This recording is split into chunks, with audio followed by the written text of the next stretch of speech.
বন্ধুরা, মিনুর গপ্পসপ্পর আসরে আজ শোনাব নবনীতা দেবসেনের গল্প গুনিয়া ভাই।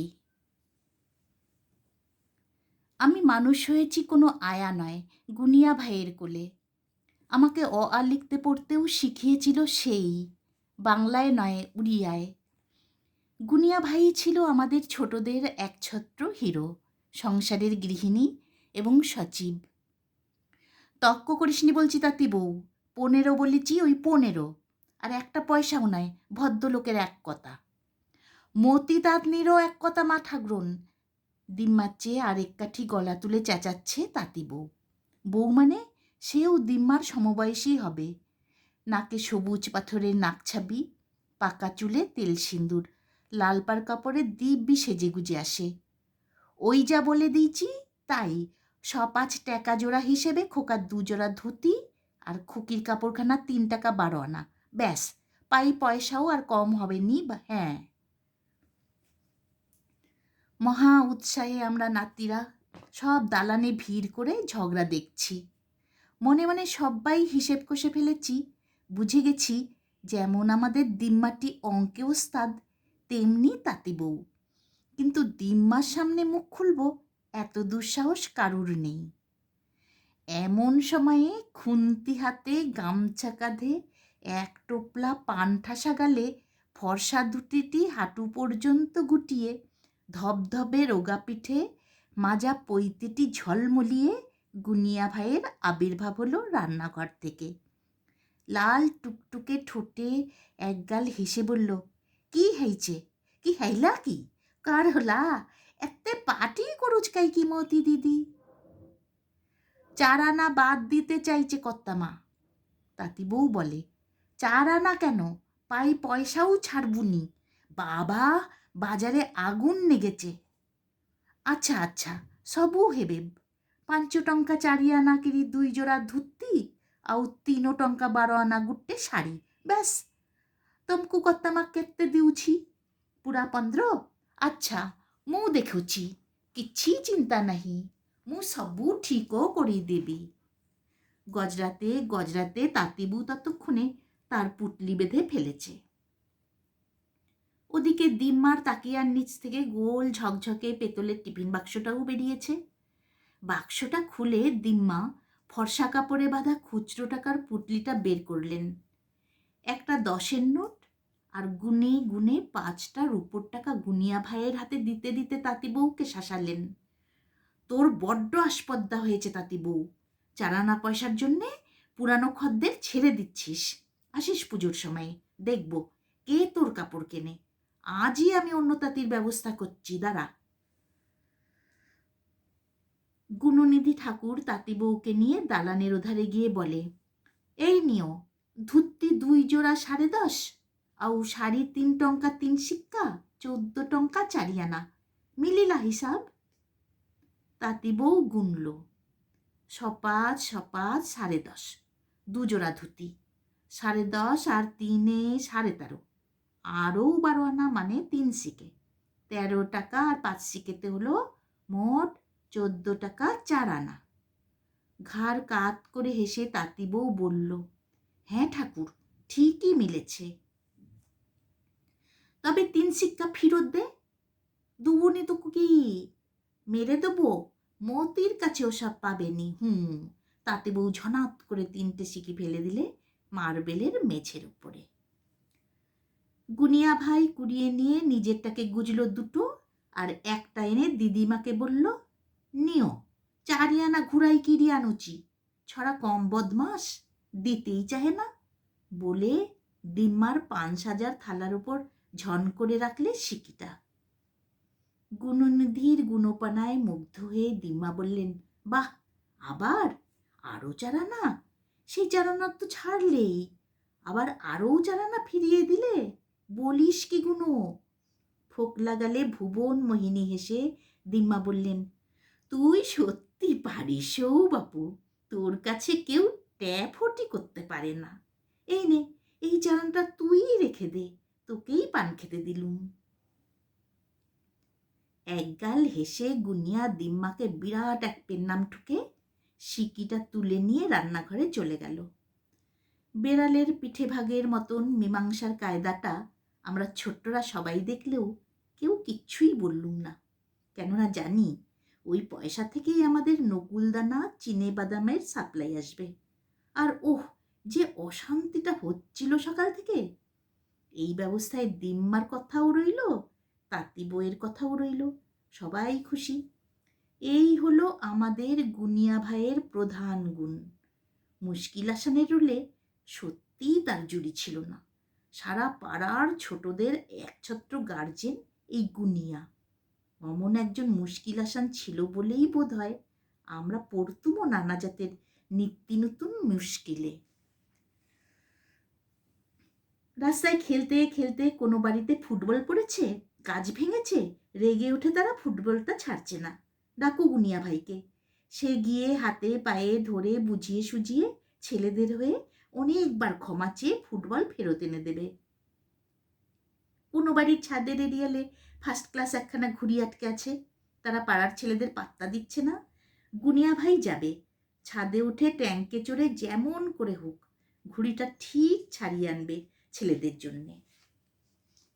ছোট ভাইয়ের আংটি জোর করে নিজের আঙ্গুলে গলিয়ে বাচ্চুর আঙ্গুল ফুলে ওঠে হাতের অবস্থা সঙ্গীন।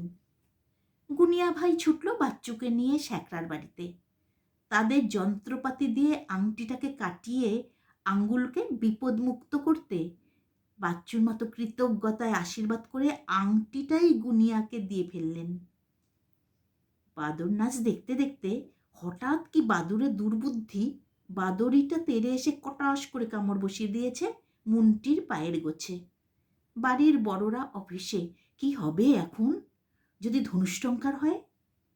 মুন্টির মায়ের কান্না জুড়ে দেয়া দেখেই অমনি গুনিয়া ভাই মুন্টিকে কাঁধে করে ছুটল। দুপুরবেলায় ডাক্তারখানা বন্ধ হলে কি হবে? জোর করে শ্রীহরি ফার্মাসির ডাক্তারকে ঘুম থেকে তুলে তার দোকান খুলিয়ে কি একটা অ্যাসিড দিয়ে ওই দাঁত বসানোর জায়গাটা পুড়িয়ে বিষমুক্ত করে দিয়ে একটা ইঞ্জেকশন লাগিয়ে মুন্টিকে বাড়িতে নিয়ে এলো। দু হাতে গোলাপি রঙের দুটো বুড়ির চুল খাচ্ছে। মুন্টির চোখে জল, ঠোঁটে হাসি। গুনিয়া ভাইয়ের কাঁধে লাল ফ্রক পরে বসে আছে, যেন মুটের ঝাঁকায় মা লক্ষ্মী। বীরগর্বে গুনিয়ার সে কি মার্চ করে পাড়ায় ফেরা। পাড়ার বড় বড় মেয়েরা আমাকে বহুবিধ প্রশংসা বাক্যে ভুলিয়ে গাছে উঠিয়ে কাঁচা আম জামরুল পেড়ে খেত অনেক দিনই। তারপর এক সময়ে খেজুর পাড়ানো শুরু করলে। আমি তো অহংকারে মটমট করছি। আমার মতন গাছে উঠতে কেউ পারে না। খেজুর গাছে তো ছেলেরা পর্যন্ত চড়তে চায় না। খেজুর পেকে থোকা থোকা ঝুলে থাকে ক্লাবের মাঠে। বড় দিদিদের তেলে ভুলে যেদিন বুক হাত ছড়ে নতুন ফ্রকের বুক ছিঁড়ে সগর্বে 3টে খেজুর হাতে বাড়ি এলুম, রেগে মেগে গুনিয়া ভাই ছুটল ক্লাবে। এসা দাঁত খিচিয়ে উড়িয়ায় তাদের শাসিয়ে এলো যে বড় মেয়েরা যেন পালাতে আর পথ পায় না। সেই থেকে আর কখনো ওরা খেজুর গাছে চড়তে বলেনি আমাকে। মুখুজ্জেদের রাঁধুনির ছেলে মন্টু, তার বুদ্ধিটা কম। তার গেঞ্জি প্যান্ট খুলে নিয়ে তাকে বিছুটির ঝোপে ঠেলে ফেলে গড়াগড়ি দিয়েছে পাড়ার কয়েকজন ছেলে। কেঁদেই আকুল হচ্ছে বেচারা মন্টু। শুনেই গুনিয়া ভাই ছুটল। যে কজন দুষ্টু ছেলের পাণ্ডা ছিল প্রত্যেকের জামা খুলে গায়ে বেশ করে রোগড়ে বিছুটি ঘষে দিয়ে এলো। নে দেখ বেটারা, একটু নেচে কুদে কেঁদে কোকিয়ে দেখ কেমন লাগে। ছেলেদের বাপমারা রেগে গেলেও কিছুই বলতে পারলেন না। একে তো ছেলেরা দোষ করেছে, তাছাড়া গুনিয়া ভাইকে যে কিছু বলা যায় না। কখন যে কার কোন দুঃসময়ে কি কাজে লাগবে। দুষ্টু ছেলেদের শাস্তিটা তো অন্যায্যও হয়নি। বটব্যাল সাহেবের বাড়িতে প্রচুর কাঁচা আম হয়েছে। বটব্যাল একা মানুষ, বাড়িতে ছেলে পুলে নেই। পাড়ার ছেলেদের ঢুকতে দেন না, পাছে বাগান নষ্ট করে দেয় বলে। ধরে গুনিয়া ভাইকে। বটব্যালকে বুঝিয়ে সুজিয়ে ধুতির কোচর ভর্তি কাঁচা আম এনে ছোটদের মধ্যে বিলি করলে গুনিয়া ভাই। তেমনি বাগচি বাড়ির পেয়ারাও। খেতে চাও? বেশ তো, পাঁচিল ডিঙিয়ে এমন জোর করে ভিতরে ঢুকো না। কেবল গুনিয়া ভাইকে একবার বলো, সে গেলে বাগচি গিন্নি নিজেই চুপড়ি ভরে ডাসা পেয়ারা তুলে দেবেন তার হাতে। গুনিয়া ভাইয়ের মতো এমন গুডউইল দুনিয়ায় কম লোকেরই কপালে জোটে। শুনেছি আমার জন্মের সময়ে আমাদের বাড়িতে ইলেকট্রিক মোটরের পাম্প ছিল না। হ্যান্ড পাম্পে করে জল উঠত 3 তলায়। গুনিয়া ভাই নাকি এই জল তুলবার একটা চমৎকার উপায় বের করেছিল। পাম্পটা দেখতে ঠিক টিউবওয়েলের মতন। হাতলটা ঘ্যাচাং ঘ্যাচাং করতে হতো, কিন্তু নল দিয়ে জল পড়ে না, জলটা তার বদলে উপরে উঠে যায়। পাম্পটা ছিল আমাদের উঠোনে, রিজার্ভায়ারের পাশেই, খিড়কি দোরের গা ঘেঁষে। ঠিক তার সামনেই 1.5 তলার ঘরে গুণনিধির নিজস্ব রাজভবন। জানালাটা খোলা থাকা মানে রাজ্যপাল বাড়িতে আছেন, আর বন্ধ মানে নেই। কলকাতা শহরে গুণনিধির দেশের লোক গিজগিজ করছে। যত পান বিড়ির দোকানদার, যত কলের মিস্ত্রি, মালি, রাঁধুনি, বামুন, নাপিত, বেয়ারা, পিয়ন, দলে দলে উড়িষ্যাবাসীরা আসত গুনিয়া ভাইয়ের কাছে। সারা দিন বাবার কাছে যত সাক্ষাৎ প্রার্থী আসেন, ভিজিটারের সংখ্যা তার চেয়ে কম নয়। গুনিয়া তাদের সকলকে বলে রেখেছিল, খবরদার বেল টিপবি না, রিং করলে বাড়ির সবাই জেনে যাবে আবার আমার কাছে বন্ধু এসেছে। তোরা বরং খিড়কি দরে গিয়ে ভাঙ্গাচোরা টিউবওয়েলটা খটাং খটাং করিস, ওই শব্দ পেলেই আমি ছুটে চলে আসব। জলের অভাব ছিল না, সারাদিন ধরেই হাতলটা ঘটাং ঘটাং হতো। গুনিয়া রান্না করতে করতে শুনতে পেয়ে হাসি হাসি মুখে চুপ করে থাকত, সাড়া দিত না। মিনিট 10 বাদে উঠে গিয়ে জানালা দিয়ে উকি দিত, বলতো, আরে কওরে নাটিয়া, মু এবে যাই পারবিনি, 2টার সামনে টাইম মিলিব।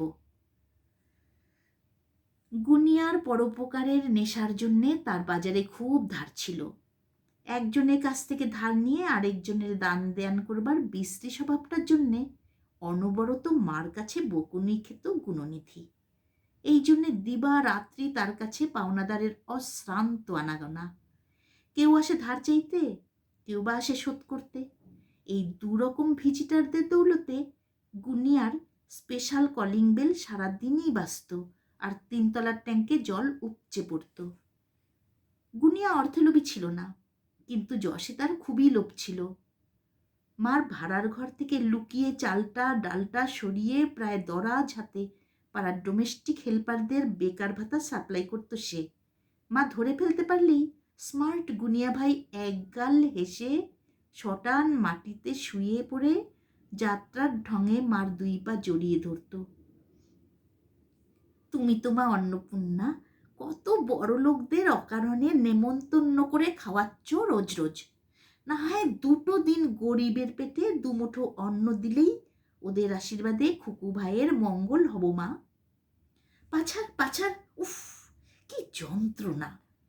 মার তখন হয়েছে মহা মুশকিল, সংকোচের এক শেষ। মাকে বিব্রত করাই গুনিয়ার উড়ে যাত্রার উদ্দেশ্য। গুনিয়ার কাঁধে চড়েই আমি ছেলেবেলায় উড়ে যাত্রা দেখতে গেছি, তাই ঢংটা চেনা। এই যশের লোভেই গুনিয়া ভাইকে প্রায়ই নানা ঝঞ্ঝাটে পড়তে হতো। চাল মারাটা ছিল তার স্বভাবসিদ্ধ। জালিয়াতির জোরেই গুনিয়া পাড়ার সব গৃহভৃত্যদের সর্বাধিনায়ক, গিন্নিদের একছত্র মন্ত্রণাদাতা এবং ছেলে মেয়েদের গণ অভিভাবক হয়ে উঠেছিল। নানাভাবে অন্যের উপকার করা গুনিয়ার নেশা, তাতে নিজের ক্ষতি স্বীকার করেও লোকে ধন্য ধন্য করবে, ওতেই তার সবচেয়ে আনন্দ। গুনিয়ার মস্ত গর্ব ছিল, তার মতন দারুণ বাজার করতে আর ত্রিভুবনে কেউ পারে না। এর জন্য যে কেউ কোনো কষ্ট স্বীকারে রাজি ছিল গুনিয়া। একবার হলো কি, রোববার সকালে বৈঠকখানায় কথা হচ্ছে পোনা মাছের বাজার দর আগুন, 8 টাকা সের, 25 বছর আগেকার কথা। গুনিয়া ভাই চা দিতে ঢুকে সে কথা শুনতে পেরে বলে উঠল, 8 টঙ্কা কৌ সরা কহিছি, বড়া মিথ্যা কথা কহিছি পড়া, মু 5 টঙ্কা করিয়া আনি দব। গুনিয়ার কথা শুনে কাকাবাবুর রাগ হয়ে গেল। তিনি রোজ নিজেই বাজার করেন, মিথ্যে কথা মানে? প্রথমে শালা, তারপরে মিথ্যাবাদী সম্ভাষণে কার বুক আহ্লাদে ফুলে ওঠে। হঠাৎ করে পকেট থেকে কড়কড়ে 10 টাকার নোট বের করে দিয়ে কাকাবাবু গুনিয়াকে বললেন, বেশ তো গুণনিধি, তুমি আমাকে 2 সেরের একটা পোনা মাছ এনে দাও দেখিনি। দিও, মতে 10 টঙ্কা দিও, মু আনি দৌচি বলে ঝটকা মেরে টাকাটা ছিনিয়ে নিয়ে ধুতিটা একবার ঝেড়ে নিয়ে পৈতের ওপর গেঞ্জি চড়িয়ে থলে হাতে গুনিয়া ভাই তক্ষুনি ডাটসে বেরিয়ে গেল। খানিক বাদেই একটা টাটকা চমৎকার স্বাস্থ্য সমুজ্জ্বল প্রায় 2 সেরি রুই মাছ হাতে ঝুলিয়ে ফিরে এলো। কাকাবাবুর চোখ রানাঘাটের ছানা বড়া। আর গুনিয়ার চোখ মুখে নায়াগ্রা ফলসের মতো প্রবল গর্ব আর আত্মতৃপ্তি উছলে পড়ছে। রুই মাছ হ্যান্ডওভার করে দিয়ে গুনিয়া ভাই ছোটোখাটো একটা বক্তৃতা দেয় বৈঠকখানায় সমাগত ভদ্রমণ্ডলীকে, যার মূল বক্তব্য, আপনারা দর করতেও জানেন না, মাছও চেনেন না, নইলে কেউ কখনো 8 টাকা দরে 5 টাকার মাছ কিনে আনে। বাবার বন্ধু মহলে গুনিয়ার অসামান্য ক্ষমতা নিয়ে আরও একবার ধন্য ধন্য পড়ে গেল। কেবল সবাই চলে যাবার পরে মা বললেন, গুণনিধি, তুমি আজকে মাইনে থেকে 5 টাকা যে আগাম নিলে, সেটার হিসেবে আমি গণেশবাবুকে মাছ খাওয়ানো বাবদ খরচা বলে লিখে রাখি। গুনিয়া ভাই স্কুল পালিয়ে ধরা পড়া বাচ্চা ছেলের মতো লজ্জিত মুখে বলল, মিথ্যা কথা কহিবিনি মা, 7 টঙ্কা লাগিলা। মা জানেন লেগেছে 8 টাকাই, কিন্তু ওসব টাকা কড়ির আসল হিসেবের মধ্যে গুনিয়া ভাই যাবে না কিছুতেই।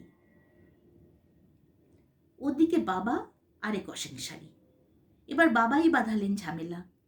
সবাইকে ডেকে ডেকে বলতে লাগলেন, তোমরা যে যখন বেশি করে মাছ কিনবে গুণনিধিকে বলো, খুব সস্তায় এনে দেবে, 8 টাকার মাছ 5 টাকাতে। ফলে বাবার বন্ধুবান্ধবরা প্রায়ই মাছ কিনবার জন্যে গুনিয়া ভাইকে অগ্রিম টাকা গচ্ছিয়ে দিয়ে যেতে লাগলেন। গুনিয়াও মাছের সাপ্লাই দিতে লাগলো মহানন্দে। মা টের পেয়ে আকাশ থেকে পড়লেন, না গুনিয়া, এ চলতে পারে না। তোমার পয়সায় তোমার বাবুর বন্ধুরা রোজ রোজ মাছ খাবেন আর আমরা দাঁড়িয়ে দাঁড়িয়ে দেখব, তা হয় না। আমি এবার ওদের বলে দেব। গুনিয়া ভাই প্রায় কেঁদে পড়ল। মার কাছে এবার প্রেস্টিজ পাঞ্চার হয়ে যায় বুঝি। কিচ্ছি কহিবার হবনি মা, কিচ্ছি কহিবার নাহি, মা সব্বু ম্যানেজ করে নেবি, কালই সব্বু ফিটফাট হেই যাব পড়া। পরদিন বাবার বন্ধুদের চা দিতে বৈঠকখানায় নামিয়েই গুনিয়া ভাই কপাল চাপড়ে হাহাকার করে কেঁদে উঠল। এতদিনের চেনাশুনো মাছওয়ালাটা, হায় রে, তার সেই দেশওয়ালি ভাইটা কলেরা হয়ে হঠাৎ এক রাত্রিরেই মারা গিয়েছে। আর কোনোদিনও 8 টাকার মাছ 5 টাকাতে পাওয়া যাবে না। তাই বাবুদেরও সুখের দিন ফুরলো। জীবন বড় অনিত্য।